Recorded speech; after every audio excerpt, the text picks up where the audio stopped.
Hi there and welcome to the Team 14 Rugby, the global rugby club, and we're bringing you rugby content based on passion, integrity and respect. And as today you can see us at the Crusaders, for Gareth and I, the centre of rugby excellence on the planet, the most successful club or franchise in the professional rugby era, and hugely privileged and a massive honour to be joined by Scott Robertson and Ronan O'Gara. Lads, as players, you went toe-to-toe at test level representing your countries, and you're cult heroes, to be honest, in your clubs, Munster and Crusaders. And now you're on a coach's journey. God knows where that's going to lead you. First up, to tee it up, we want to know, how did this happen and why? Why are you guys sitting next to each other, coaching the same team? How did this happen? You start, Roger. It started, I think, so Jason Ryan is the forwards coach, I think. He'd be friendly with Dan Carter. Dan was in racing, Razors, I'd be friendly with Dan as well. I think Jason came over for work experience for a week to personal development, to racing. I don't know how much personal development he did, but he had a good time.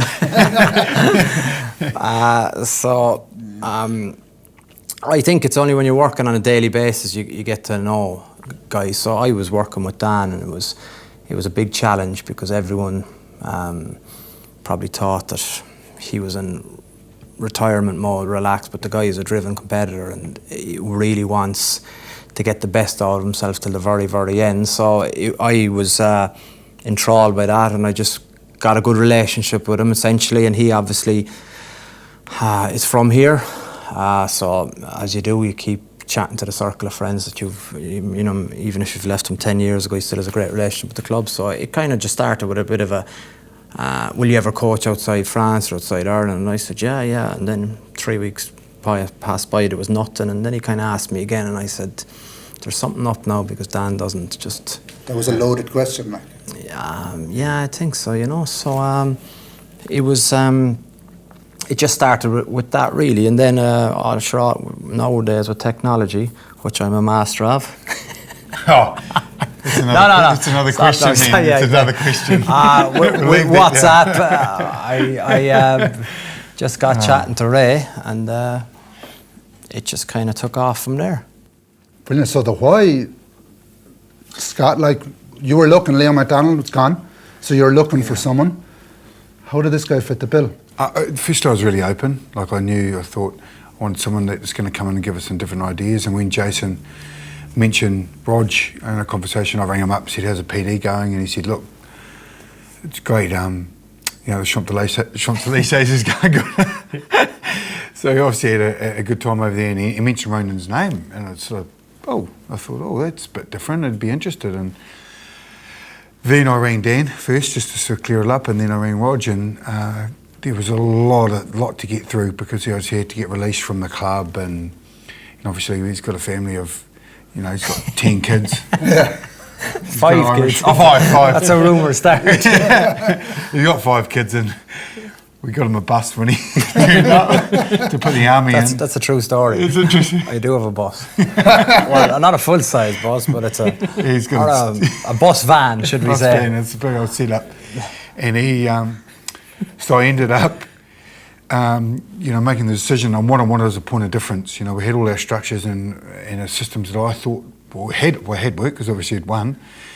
And we wanted someone to come in and go, rightio, why do you do it like this? And so question us, and also we could do this better. And Roger's done that obviously over the last year or two, and added his own flavour, and probably key things, he's built great relationships with our players along the way who naturally endeared to him because of what he's done off the field, but what he does for them day to day. Ireland and New Zealand, we can be quite isolated in ourselves and our own ideas and outsiders and stuff like that. And not a lot of outsiders come down here on this kind of level. Like, was there a nugget of something that Roger's philosophy on the game, or something that you said, man, this is different. This is something that we need to get in here? It's quite interesting because I copped it a little bit, probably from the general public. The people were looking for a different angle. Media outlets always looking for an angle, and they were looked at, why can't we have a Kiwi? Why can't a Kiwi come in and do it? And I said, look, we were looking for a different experience. Yeah. And when he came in, probably the biggest thing he's looked at is because he coached defence at racing, And probably effectively, probably the simplest thing that he did, we watched the man in defence where he watches the ball. So it was a totally different philosophy. So when we're defending, we're all looking at the ball at the ruck, when traditionally we've been watching the man in front. So without going into too much depth, really challenged me. It's totally opposite what Wayne Smith built the foundations of the Crusaders on. So now, we're a little bit of both, but probably more ball watching, which is probably a big shift for us, isn't it? Yeah. Changed my mindset. It's very interesting, I think, just the fact that, the people that don't know him will probably take him a little bit that he's very easygoing. Yes, he is, but no, he isn't. The detail is there, and I think that's why he's successful. But he's open, and he makes it kind of, I suppose, feel confident about expressing yourself, even though I was a blow-in. First 3 months were difficult because being a probably so-called star player and being in France, I thought my way was the best way, like a lot of people do, and that's a strength and a weakness. But then you come here and you get completely reshaped. It was like, whoa. I'm sure the lads down here as well thought their way was the best way as well, and they're wondering. Exactly right. But this is new. This 100% methodology of defence. Yeah, but not even that. I think the defence is probably where it's probably the point of difference. But it's just Ray. I didn't really probably believe how valuable connections are. Okay. And that's where he excels with. I genuinely, I can see them playing for him, obviously, but I can see. I'd be biased, but there's a special group of backs there, no doubt about it. You know what I mean? You don't create, I think, relationships like that in a Super Rugby season, which I have. But there are, I think, a lot of freaks in this group that are once in a lifetime, I would say, and more so probably forwards. But there'd be a lot of backs too. You know what I mean? Tim Bateman wouldn't be world-renowned name. But like the guy is operating on a level that is very, very impressive. When you talk about connections, Raj, what are you talking about? Player to player, player to what are you talking? Both, sorry, but especially I think the environment lets you create that. So how I get coached in terms of giving me the tools to get the best out of players with this personality profiling, with how to speak to players, with the pre-meetings, with the a lot of, I suppose, strings to the bow before you even approach a topic. So you're very confident then in how you can deliver a message, and that's something that's ongoing for me. I'm not the finished product, far from it, but Ray's was always thinking about like how you tie up your meetings. But it's very supportive. First 3 months were rough in terms of, because you've come from, you know what I mean? Like, as you know, it's hard in January, us over here in the sunshine, and and it's closed here, and you're like, it's not right, is it? I'm like kind of like, how many days do they want for Christmas? It's not right, you know what I mean? Because they're 3 weeks, and I'm like, this is meant to be the best club in the world, and people aren't working, and you're getting ratty with yourself. But you have to remember that's August for us at home, which is our summer holidays, and there's nothing open. But everything is turned on its head, and it takes a bit of a while. But in terms of the coaching system, I've been lucky at him, and I must give special mention to Gus, the manager. The two of them have kind of just let me at it and kind of shaped me in the first 3 months, but given me my head now, and I'm kind of in control of the backs, which I love. I have 17 backs, and I essentially take huge responsibility in having them right every Saturday, because there's 7 that don't play, and they're the key boys. This connection coming from your world, Scott, I presume. And we spoke to you about, I think, a year and a half ago now, when you've trained under the gods of coaches, and you have Wayne Smith, Steve Hansen, Rob Penny, connection to Munster as well, and who was the fourth? Robbie Deans. Robbie Deans. Yeah. So Raj is coming down here, learning this kind of connection stuff. What are you getting out of Raj? What's he bringing to the party that only he can bring? Well, it's not his computer skills. not initially. Wow. Hard drive. Yeah. Oh my goodness. He's old school. He still is a little bit. He's got that little pad. Like we're running iPads. He's running an old dictionary from an old diary from the 70s. It looks like, with his little writing and stuff. So the way we do things and use technology was probably one thing that in the first 3 months that we had to get him up to standard. Like, this is the way we do things here.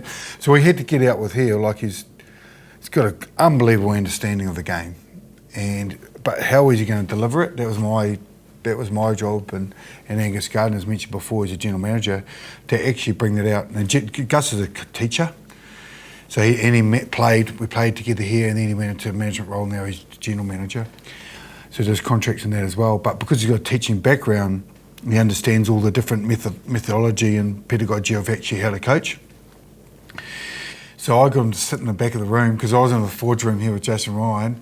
Brad's in there with Brad Moore in the backs and attack, and sit in the back. And Roger's got his little diary out reading to this thing, and this is this clip here, and it wasn't wrong. It was just different to how we've done it, and what the expectations of the boys was different. So they knew it had. We knew he had it. We knew he had all the information needed, but it was just the delivery. So it became a little bit of a frustration for you, didn't it? Because we couldn't quite tie it up. And like, he had an analysis with him full time when he was at Paris, didn't you? So he could just say, right, clip that, but we don't do it this way. We do our own. Okay. So it's just a different workflow. Once you got his workflow right, gave him some feedback, got through the 3-month pit, and now he's away. You know, he's racing. He's under. Excuse the pun, but he's away and into it, and adding to the style. So it was a great learning experience. But probably the biggest thing is, how many tests? 128 tests. There's so much IP in the head, and probably more, you know, the emotional intelligence as well, how to deal with those pressure moments to bring out, to give to the Richie Mowangas of the world. You know, the Mitch Hunts, the guys, and what do you think about when you kick in here? And he's got so much to reflect on. You don't buy that. It's earned. Can you teach that, Raj? Can you teach emotional or that intelligence on a rugby field? It takes a while, I'm convinced, but I think you can shape them and help shape them. And I think it's a really interesting question, because you know straight away it's the kind of Tarzan Jane syndrome, as I call it. We all come across fellas who have trained like Tarzan and play like Jane. So what I want is Janes during the week and Tarzans on a Saturday. So everyone is really different, and it's about knowing your players. And you know, I mean, we've even seen some new guys coming into the box this year, and they're better players than trainers, because some people need contact or they're carriers, but you don't get to show that sometimes in training because it's a lot of shape. But I think it would hit you like a ton of bricks when a guy doesn't have bottle. So there's that bottle, and then there's the smarts, something that Anthony Foley would have had just in his pores. Yeah. And I don't know, is that, like, you've got that, and Scott knows that you've got it. Like, can you give that to somebody else?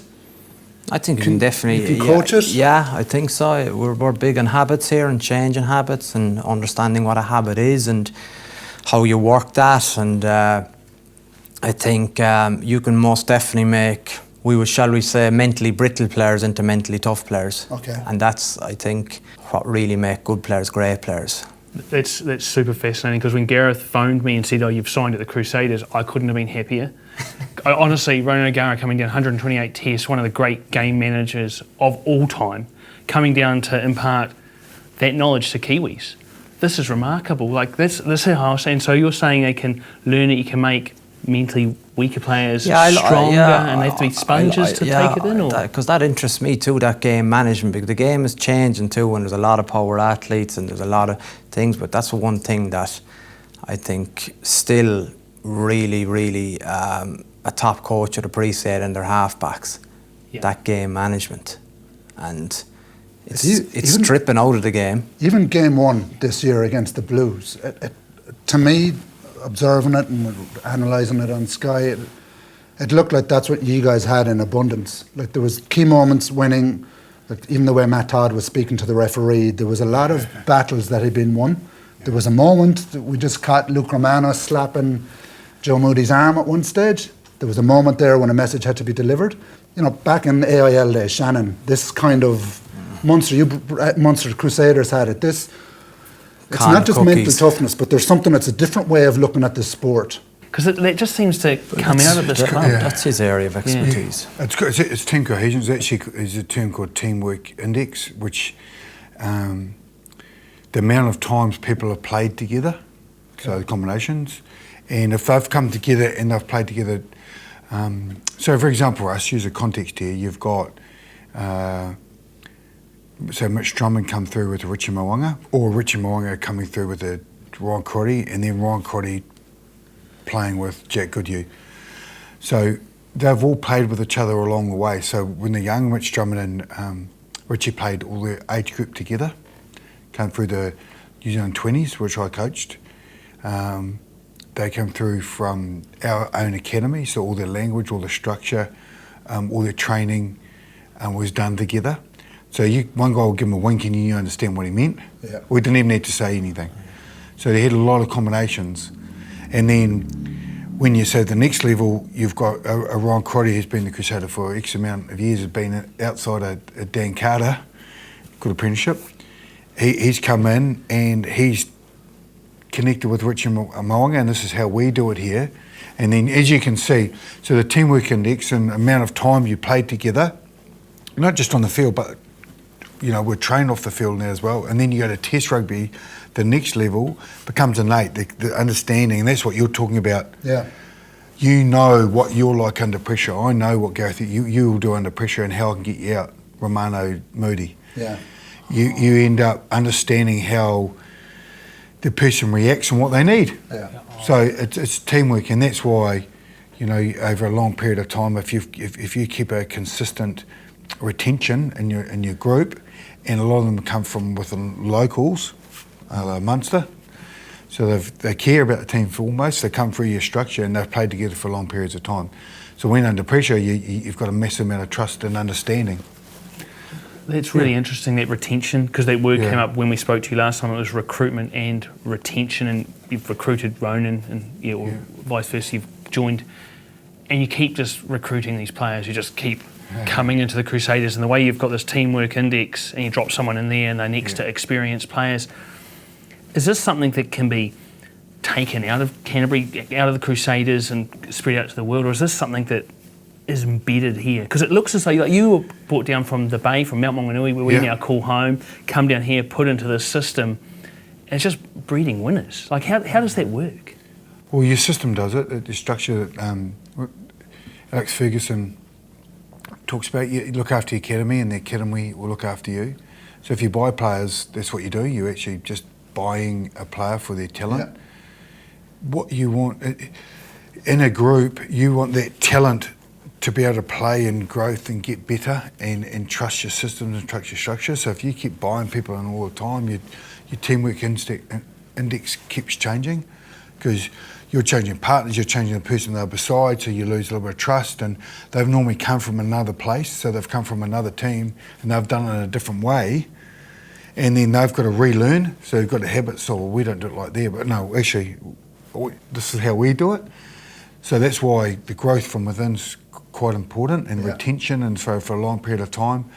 So we've got the most centurions of any super team, 16, and they're the foundation. That's massive. So they're our foundation, and they hand that down. They hand all that knowledge, and then the cohesion comes really strong.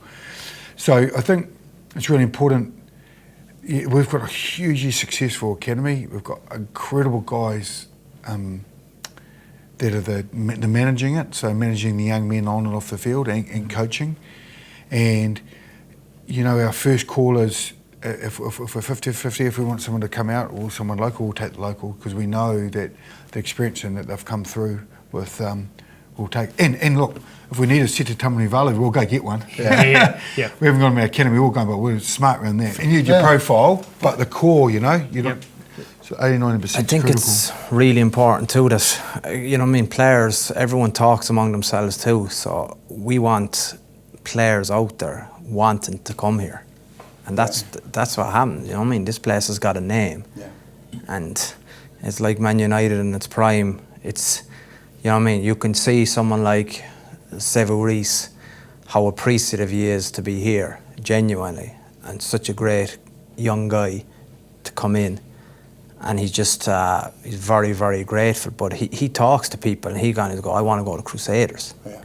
You know, because that's important. I suppose what's the coaching word for that? Your identity, isn't it? Like that. It's a closed shop for average players. Hopefully, you need to be.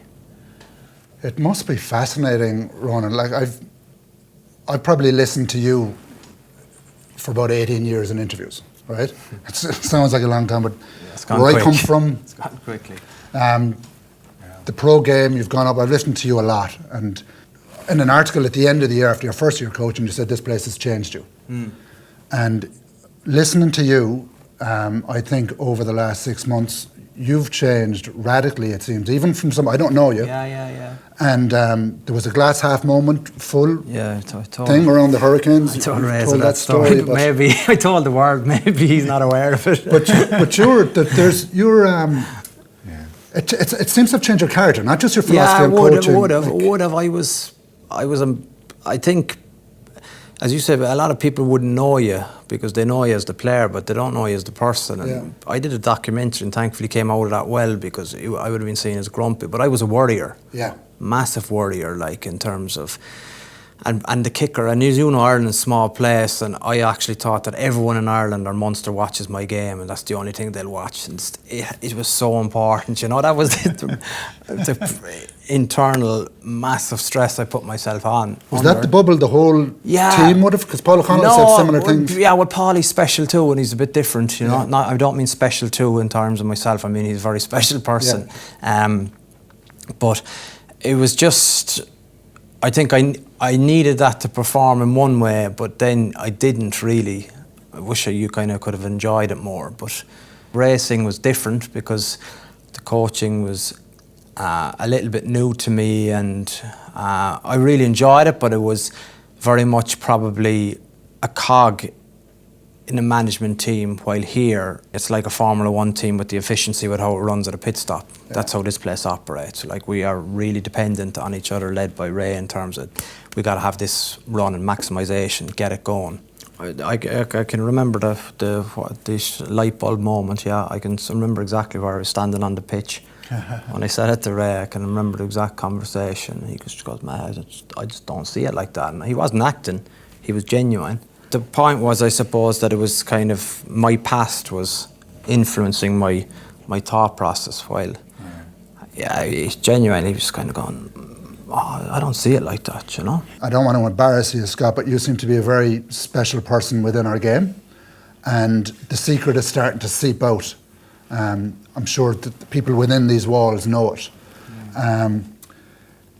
Are you, and God knows where all of this is going to go, not the question, but your career. I'm with you. Here we go. Yeah. But are you aware of a change and an impact that you've had on, he's on 128 cap, human being. Are you aware that there's a light bulb moment gone off here and you can see it resonate into and manifest into something else? Oh, not until... Is that even a question? Yeah, no, Rod should have mentioned it a little bit a while later, and someone actually sent me the article. I feel like it's really flattering, but I just being myself at the moment. Like, I don't know if I see things differently, but I'm just a natural optimist. You know, like I genuinely seen the opportunity and stuff, and that night we had 5 or 6, maybe 7 guys out, and we were like picking a team, sort of picked itself because they were fit. There was no one else, wasn't it? And then we normally have extra guys warming up, and there's about 5 guys, she's hoping no one gets injured because we've got like debuts, you know. And we could beat the Hurricanes, and we had to win the match, like, and it was for our conference. Critical moment, and Rosh, it's going to be tough and all this sort of. Nah, man, these young fellas are going to go good. We're going to go to work. I can feel it. You know, I think there's a context of it. I'm like, man, good luck to the Hurricanes tonight. And he was like, that was the moment. And I was just being myself. So it's nice that I could, you know, help, I suppose, rub off the infectiousness of or whatever it is. And I think it's great how there's the comment. I think you've said it recently, Ronan, where you don't look at what could go wrong, but what could go right. And that is That's a massive mind shift, even for us, like doing this, come down here, what could go wrong, all these things could, but what could go right? We get to sit here and talk to you guys about rugby. It's glorious, it's brilliant. And so it can have a massive impact, not just inside your team. Yeah, but exactly, it is, but it helps too, and you know what I mean, because normally, I suppose, from our generation, Ireland, you kind of expect your kind of boss to be difficult, or, you know what I mean, even when it's going well, you're kind of like, keep this fella down, but there's none of that. It actually is a serious growth mindset, but they're not just words. It's kind of important that that's backed up, and you can actually, you know what I mean, he doesn't feel threatened that I'm trying to take his job or anything like that. But I'm not trying to take his job, if you know what I mean, but I'm trying to just do the best I can do, but you need to feel valued when you're doing that. Yeah. And that is really, really important, that sometimes, you know what I mean, as a kind of a compliment to Razor, you don't know sometimes who the boss is, but then when you do need to know, of course we know who the boss is, because there's a flow and an energy to the place that means I'm able to do the work to the best of my ability for this chosen segment, and he obviously is the global vision. Yeah. But I'm very specific in terms of what I need to nail to make sure that we look better. Yeah. That global vision and your ambitions for the season, and again, reading between lines in interviews, Scott, you talk about theming, and I know that this seems to be something that's very private and to you guys in your organisation, but it seems to be you have a methodology to connect people to a vision, and it's outside of being an outstanding technical rugby person. This is something. Can you tell us? Don't have to tell us about what it is, but where you came across these concepts, and how to connect people to a greater purpose that they can connect to it every day. Yeah, great. You just probably... Yeah, they're good words, weren't they? Man, that was actually exactly what you're trying to tell you. I'm winging it. Yeah. No, you're not. It's the methodology to... I like it. Interview you. You don't have to tell us any secrets. Yeah. Look, probably naturally, one thing I've sort of realised, anyone that... The first thing a leader's got to do is actually understand who they themselves are. And then once you've done that, you can lead others. And I mean that by your strengths and what their greatest capabilities are. And then once you understand that, I think then the most important thing is having a clear vision. Because if you've got a clear vision, a vision translates to a leader sees where we're going, and you've got to get everyone else to help see where they're going. That's what vision is. Yeah. So it's real clear. So it becomes very aspirational. You already see it before you do it. And you've got a clear picture in your head. Okay, so that's what a vision, and the mission is how you're going to do it. So those are two key principles. So a vision, where we're going and how we're going to get there. And when we normally, so I like to tie it into a narrative, so I'm a storyteller, that's my greatest strength. I mentioned last time I'm dyslexic, so very short, sharp PowerPoint picture person. As soon as it gets too long, things get long and wordy, I switch off. And so what I've sort of created is, you know, and it's from, you know, coaches from the past. The Crusaders have always had a little theme or a story or an event in history that's happened, and I'll share it with you. A couple of years ago we had Muhammad Ali, which was a rumble in the jungle, and it was 9 years since he went from exile and refused to go to Vietnam. He was out for 4 years, hadn't boxed, and came back. And he lost 2 heavyweight championships of the world, and then fought George Foreman in the rumble in the jungle, and beat a guy that was bigger than him, stronger than him. Shouldn't have won that fight. You know, he's in his last legs, Muhammad Ali. But at that moment, he became the greatest of all time. He became the king of boxing, and everyone said he was gone. Took over the job in 2017. It was 9 years since the Crusaders had won. We'd lost 2 finals. We'd had, everyone said we're too old, we're done. Too many All Blacks. The All Blacks couldn't win both. You can't win for an All Black and the Crusaders. The dynasty is finished. Where did we win the final? Johannesburg. In the jungle. So, brilliant. Yeah, Africa. Brilliant. This is brilliant. Yeah, so we didn't, like I didn't manufacture the final. I'm good, but not that good. It was all part of the theme. No, joking. And so what happened, the boys really bought in and understood, you know, Ali did a lot different for that fight. He fought with a right-hand lead, which we changed. So that year we shaped the year took over, we changed the way we played. We went from 2-4-2 into 1-3-2-2 sort of setup, and then we had a real focus around our defence. We changed up a defence, more around knocking people out and more inventive and more aggressive words. So we used a lot of our boxing themes. All our boxing theme was a lot to do with the words on the field, so it correlated. And then, Ali was the greatest. He's had some great chat, didn't he? He obviously was a really energetic guy, great personality and outward. So we took a lot of his lessons along the way in his life, and it was a pretty special year. So. This is remarkable. And dealing with a squad of a lot of people, and everybody has a different motivation. Was that an easy buy-in? Like, do you have to really explain this to people, or that you just when you see it, you're blown away. Yeah, it's different it's an easy buy-in because it's a story. It's your skill of telling that story. No, he doesn't. He does, but the video, yeah. Yes. We have a team video for each year that tells the story for us. Yeah. Oh, wow. So we sit down and have a look at theatre like, and there's a video that catches the storyline for us and tells the story, and that's how we draw into. So it's the pictures, because as soon as you see a picture, you get a connection in your head which connects to feelings, and that's what you want. You want people to feel and become emotive and invest their interest in that common purpose as you were talking before, and that's, well, I'm in. Brilliant. Let's go. We're going to rumble in the jungle, baby. We're in. Yeah. Let's fight and do something special. And 9 years later, we won again. And 9 years later, he won. Do you have to drop little bombs on that during the season to keep them connected to that? Keep coming back. He's brilliant. Every second meeting, every meeting, it's there. You live it every day. Okay. You'll be blown away. Genuinely. Last year's one was even better. Yeah, we've heard this, Yeah. but we haven't heard it from the source. And this is remarkable. What in that story there, you're telling you changed the structure of the way the Crusaders played 2-4-2. Then I think it was a 1-3-2-2, which I've never heard of. In our last interview, spoke about the biggest change in the game from the last World Cup being the defence. Yeah. Is that still going about? Like the defence of the British and Irish Lions brought down here was massive. It changed to the mindset in New Zealand. We assimilated it into our culture. Next season, we've got that. Has there been a different change that you're seeing, perhaps leading into the World Cup?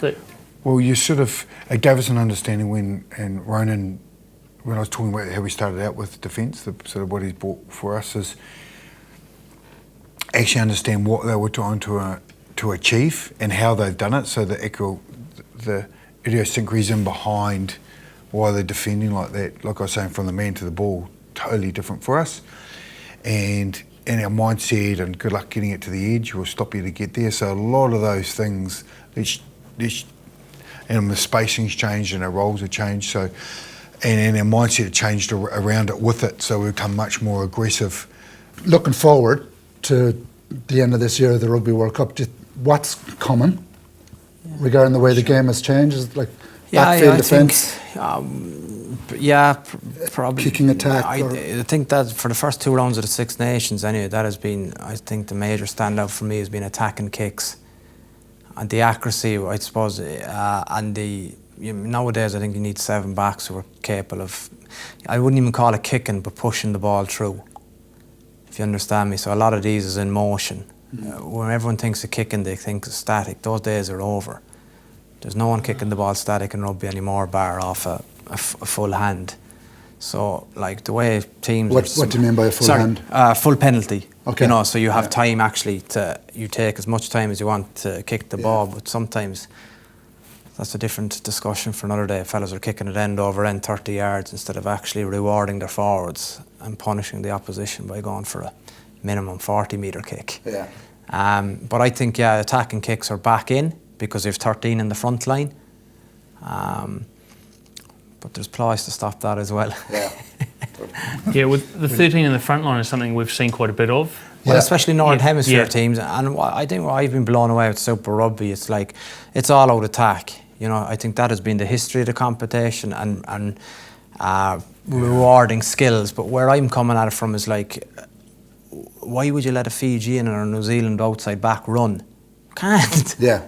You just can't give him that space. He's going to make a fool of you.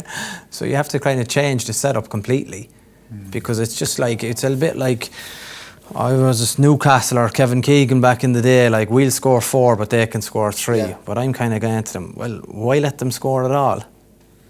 You know what I mean? You just have to. So it's a kind of a set of principles you set with the boys, and then it kind of comes back to your connections and what you value in your team. From our perspective, when we're looking at it, I think Ireland's contact game, the breakdown of that whole thing is, I think, one of the best in the world, or perhaps the best what Joe Schmidt is doing with them. Do you think any of that is going to seep into the New Zealand game, or is it there already? Yeah, absolutely. Look, we look at a lot of this stuff, you know, there's probably not as much as you. I quite like how you do all that sort of stuff too, by the way. Yeah, it's good. We're winging a lot of it, you know. Yeah. But we even look at it in the structure of it. There's no doubt that they're extremely brutal at the breakdown, so their mindset's great, and they do a lot of things differently technically, the way they clean out. So just those little variations, you know, look, we've done a little bit of copying on it, copy and paste, edit a couple of times here and there when we need to, but just in doubt, just probably their principles and how they kick, how they play the game, to hold the ball pressure to get penalties. You know, Joe's Joe. I think it's really clear that's the way he plays. He likes the way he plays. He sets yourself up to get a penalty to kick in the corner, do a special play against you, and then you know, he'll limit the opportunities. And what Roger's saying is he'll limit the amount of opportunities the opposition will get, minimum as you possibly can. So he's a very smart operator.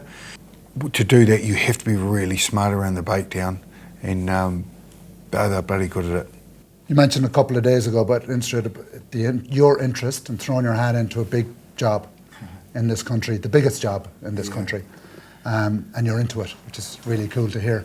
And we wish you the best of luck in that whole process. And you know, you might conceivably, there's some stage that you guys would be great if you're coaching against each other from your countries of origin.